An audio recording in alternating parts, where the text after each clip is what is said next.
got interested in OCSEA by accident. There was a past president by the name of Walter Cowell, and he invited me to a chapter meeting. They had it at a brewery where they had a rathskeller downstairs. So he enticed me by saying, "You got free beer." I was a chief steward at ODOT downtown, and I remember winning a case with the director there, and he told me, he said, "So what?"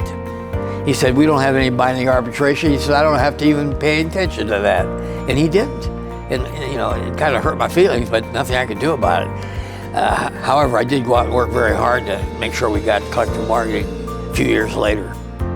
People don't know what we went through to keep OCSEA alive. I mean, those were critical years. Ron really was always a very positive force, a very positive voice for how we connected with each other. And Ron really had a lot to do with establishing that culture in the early days after all three of us became affiliates of ASME. Collective bargaining was one of the biggest things. We had our friends on the other side of the table. You know, Dick Celeste was, the Democrats were in charge, and they always supported labor.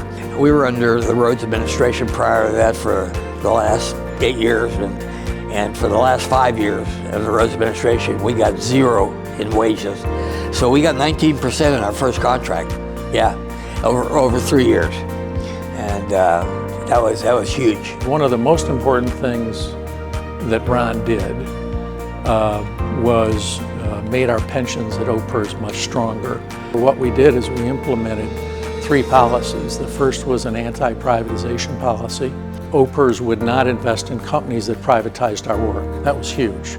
Also, we were able to pass a responsible contractor policy. And third, we implemented a prevailing wage policy. I believe we owe a debt of gratitude to Ron. Another accomplishment for me, anyway, as a president, I built this building, and that was a major feat, But, I mean, the building's worth twice as much as we paid for it, and it's a great building. The way that he established the expectation that we were all going to fight together for the benefit of our members, for the welfare of our members, I think that's the most profound legacy that any trade union leader can have, and certainly Ron has a claim to that legacy.